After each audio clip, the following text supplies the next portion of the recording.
ये बड़े ही दुख की और अफसोस की बात है और बड़ा ताज्जुब भी हो रहा है कि देश के प्रधानमंत्री हैं और उत्तर प्रदेश की जनता की तकलीफ़, उनकी मौत, उनकी बेबसी से इतना डिस्कनेक्ट हैं देश के प्रधानमंत्री कि आज बजाय वो हकीकत का इकरार करते और वो ये कहते कि उत्तर प्रदेश की सरकार और नरेंद्र मोदी की दिल्ली की सरकार कोविड के सेकेंड वेव में देश की जनता को उनकी जान बचाने के लिए हम नाकाम साबित हुए। तालिबान बजाय अपनी नाकामी को कबूल करने के, अपनी फेलियर्स को मानने के, प्रधानमंत्री ने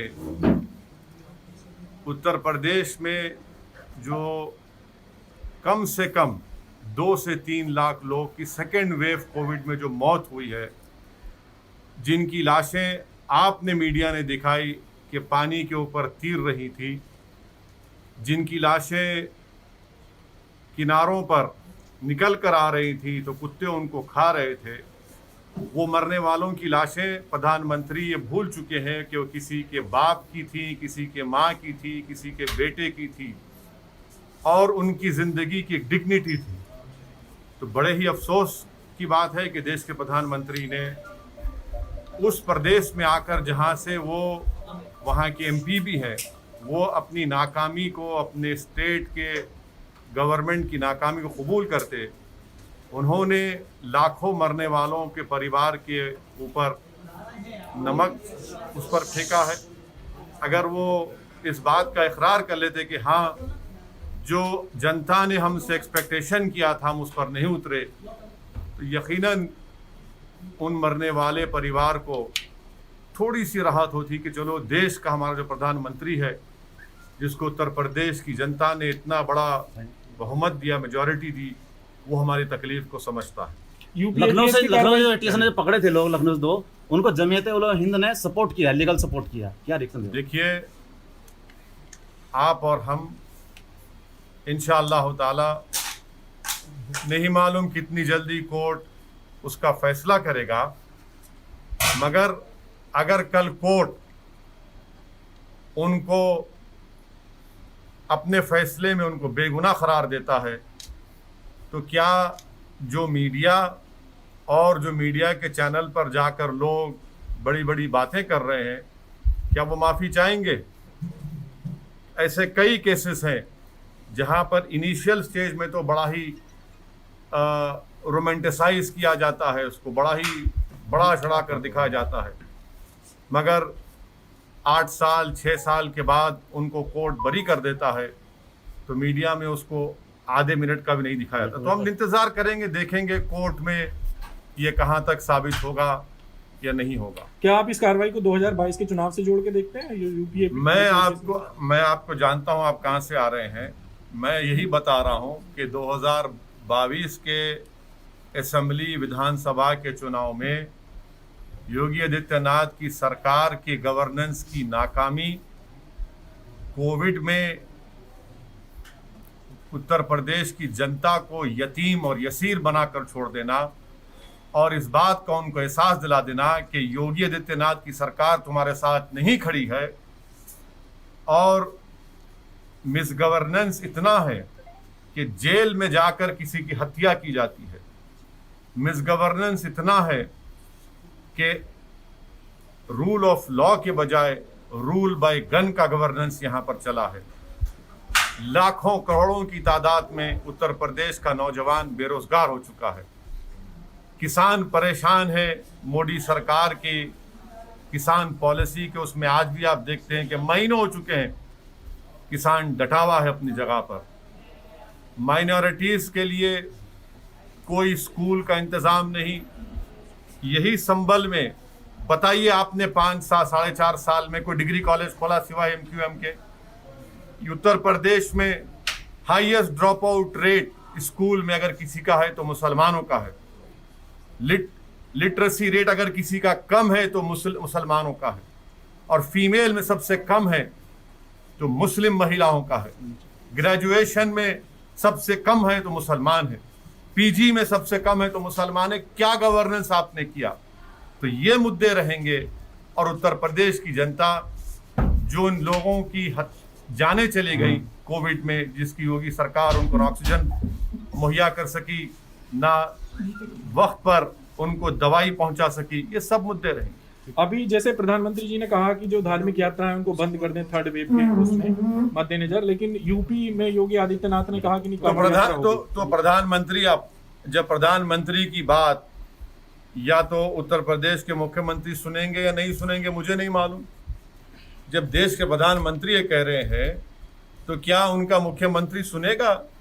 ये तो आपको सवाल उनसे करना चाहिए, आप खामखा मुझसे कर रहे हैं। जी, एक बात उठी है मुरादाबाद से। आप पूछ लीजिए। समाजवादी पार्टी के साथ आपका गठबंधन हो पाएगा या नहीं? बोलिए, सवाल कर लीजिए।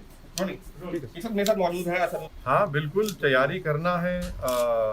और भारत का सबसे बड़ा प्रदेश है और बल्कि सबसे बड़ा है। और अगर आप इलेक्शन के दौरान कैंपेन नहीं कर पाएंगे तो अभी से हम कोशिश कर रहे हैं। और इंशाअल्लाह ताला हम उत्तर प्रदेश में हमारे संगठन को मजबूत करेंगे। पिछले असेंबली चुनाव से बनिस्बत हमारा संगठन 70 डिस्ट्रिक्ट्स में बहुत अच्छा है। बहुत से, मेरे ख्याल से कम ऐसे 80 से 100 विधानसभा ऐसे हैं जहाँ पर हमारा कम से कम 70% बूथ पर MIM पार्टी का प्रेजेंस है। और हम कोशिश कर रहे हैं ओम प्रकाश राजभर साहब के साथ। लेकिन सर, इस सबके बीच में अगर हम बात करते हैं उत्तर प्रदेश की, तो पिछले विधानसभा चुनावों में आप लोगों की पार्टी चुनाव लड़ी थी, लेकिन उतना बेहतरीन प्रदर्शन नहीं था। इस बार क्या और भी छोटे दलों को, क्योंकि ओम प्रकाश राजभर की पार्टी के साथ गठबंधन हो गया है, और भी छोटे दलों से बातचीत होगी क्या? उसमें आम आदमी पार्टी का भी नाम है, क्योंकि चर्चा बहुत सारी है। देखिए, मैंने तो जनाब ओम प्रकाश राजभर साहब की बात को रिटरेट किया और फिर कर रहा हूं कि उन्होंने कहा कि हम दूसरे पॉलिटिकल पार्टी से अलायंस के लिए तैयार हैं। तो वो हमारे कन्वीनर हैं, वो बड़े हैं, वो इस सवाल का मुझसे बेहतर तरीके से जवाब दे पाएंगे। लेकिन सर, आज भी वो नजर नहीं आया, जबकि आप लोगों ने ना। देखिए, आज के प्रोग्राम में ये तय हुआ था कि हम आएंगे। आइंदा फिर प्रोग्राम है कानपुर का, इलाहाबाद का और मुख्तलिफ उत्तर प्रदेश के मुकामात पर हम जाएंगे। हम साथ हैं उनके। बीच में प्रधानमंत्री अभी आप यहाँ पर हैं पश्चिमी उत्तर। देखिए, मैं नहीं जोड़ रहा हूँ। उत्तर प्रदेश की सरकार ने पॉपुलेशन के ऊपर लॉ कमीशन ने अपना एक पेपर दिया है और राय मांगी है। हमारी पार्टी की तरफ से भी उस राय को हम अपने लिखकर लॉ कमीशन को और उत्तर प्रदेश सरकार को भिजाएंगे। और हमारा मानना ये है कि जो TFR रेट है, अगर हम 2000 की पॉपुलेशन पॉलिसी को देखेंगे तो बगैर कोर्शन के, बगैर ये सो कॉल्ड इंसेंटिव्स के, अगर मैं गलत ना कहूँ तो 3.2 से वो घट करके 2018 में 2.2 पे आ गया। कैसे आया? ठोक दो की पॉलिसी से आया या फिर अब इंसेंटिव या फिर डराने से आया? दूसरी बात यह है कि मोदी सरकार ने दिसंबर 2020 को सुप्रीम कोर्ट को एफिडेविट लिख कर दिया, जो बीजेपी के बहुत बड़े नेता डाले थे कि 2 चाइल्ड का नॉर्म बना दिया जाए, जिसमें मोदी सरकार ने कहा, मैं अंग्रेजी में पढ़ देता हूँ, international experience shows that any coercion to have a certain number of children is counterproductive and leads to demographic distortions. जब ये मोदी सरकार नहीं मानने को तैयार है तो ये बात समझ में नहीं आ रही कि 56 इंच के सीने के खिलाफ योगी जा रहा है। क्या एक प्रदेश सेंट्रल, वो भी बीजेपी की दोनों सरकार है, उसके खिलाफ जा रहा है? तीसरी बात यह है कि आर्टिकल 21 के कंप्लीट खिलाफ है ये प्रपोजल। क्यों है? क्योंकि आर्टिकल 21 डिफाइन करता है personal autonomy relating to body. चौथी बात यह है कि ये प्रपोजल पुट्टू स्वामी का, जो सुप्रीम कोर्ट का कॉन्स्टिट्यूशनल बेंच का जजमेंट है, उसके खिलाफ है। छठी बात यह है कि ये जो प्रपोजल है इससे उत्तर प्रदेश की महिलाओं का बहुत बड़ा नुकसान होगा।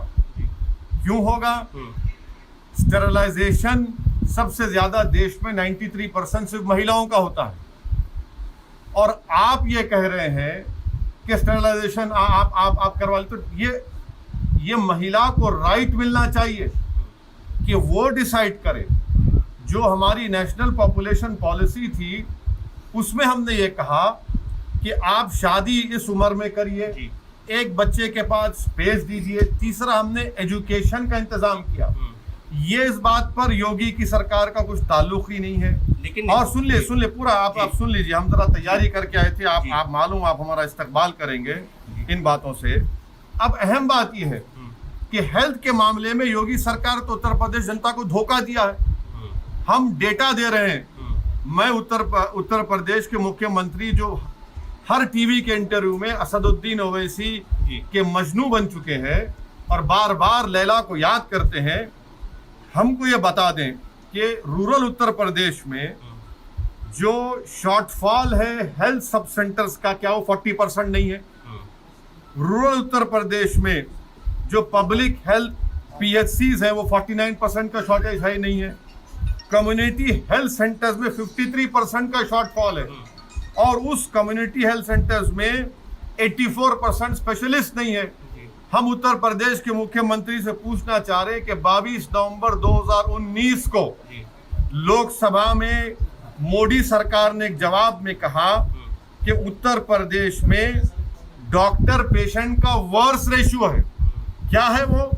कि सैंक्शन स्ट्रेंथ जो है 4509 डॉक्टर्स की है और सिर्फ 1344 काम कर रहे हैं, और आप कह रहे हैं कि पॉपुलेशन कंट्रोल करेंगे। लेकिन सर सुनिए प्रधान और प्रधानमंत्री जिससे आपको बड़ी मोहब्बत है, देश के प्रधानमंत्री जरूर है, मोहब्बत करना कोई जरूरी नहीं है किसी प्रधानमंत्री से। आप उनके खिलाफ भी बोल सकते, संविधान कहता है।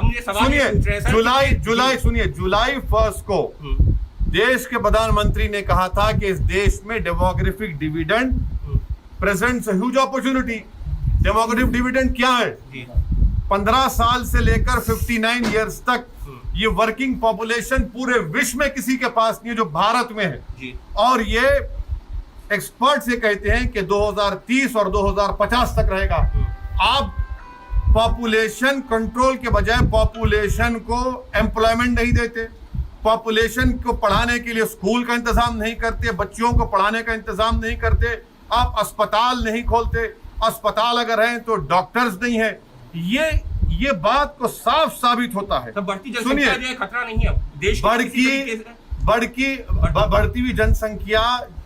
अगर आप ये कहेंगे कि हम इंसेंटिव देंगे, अगर ये कहेंगे कि 2 से ज्यादा बच्चे पैदा मत करो, रेशन नहीं देंगे, तो ये भी आर्टिकल 21 का वायलेशन है। और ये प्रपोजल से एक्सपर्ट्स ने कहा कि महिलाओं का डिजर्शन होगा, एबॉर्शन होगा। अगर मालूम हो जाएगा कि बच्ची है किसी के, हमारी बहन के मां के पेट में, एबॉर्शन होगा। ये एक्सपर्ट्स की राय है। आपके पास डेमोग्राफिक डिविडेंड है, आप उसको देश को स्ट्रेंथन करने के लिए क्यों नहीं इस्तेमाल करें? पूरे विश्व में भारत में ही डेमोग्राफिक डिविडेंड है। आप सुनिए मेरी बात। नीतीश कुमार कह रहे हैं कि लोगों को जागरूक सुनिए पॉपुलेशन को, आप जो आपके पास एक ताकत है पॉपुलेशन, उसको स्ट्रेंथ बनाइए ना। आप कमजोरी बना रहे हैं। इसलिए बना रहे हैं कि आप 7 साल के अरसे में आपने नौकरियों का वादा किया था 15 लाख, वो झूठा साबित हुआ। आज उत्तर प्रदेश का नौजवान बेरोजगार उसका मुकद्दर बन गया। महिलाओं को आप पढ़ाने का इंतजाम नहीं करते। ये चीजें, और एक बात सुनिए आपके इत्मीनान के लिए, भारत का पॉपुलेशन स्टेबलाइज हो जाएगा, ये एक्सपर्ट्स ने कहा है 2030 में। अब आपको किसकी जरूरत है? पॉपुलेशन को स्ट्रेंथन करने की जरूरत है, पॉपुलेशन को रोजगार देने की जरूरत है, महिलाओं के लिए चिकित्सा की जरूरत है, अस्पताल की जरूरत है। ये तो एंटी वुमेन स्टेप है। नीतीश कुमार भी इस बात का जिक्र कर रहे हैं कि अब वो उनसे पूछ लीजिए, वो भी तो उनके अलाई हैं, वो भी तो बिहार के एक सीनियर चीफ मिनिस्टर हैं। अगर वो बात कह रहे हैं तो सुनना चाहिए ना। फिर आप सुप्रीम कोर्ट में क्यों डाले ये रिप्लाई कि हम 2 चाइल्ड नॉर्म के खिलाफ हैं? तो ये इनकी नाकामियों को छुपाने के लिए, उत्तर प्रदेश के नौजवानों की आंखों में धूल झोंकने के लिए उत्तर प्रदेश की महिलाओं को एक और धक्का पहुंचेगा। Dynamic Success the Junior College. Enter to win. Masters in MPC and BPC.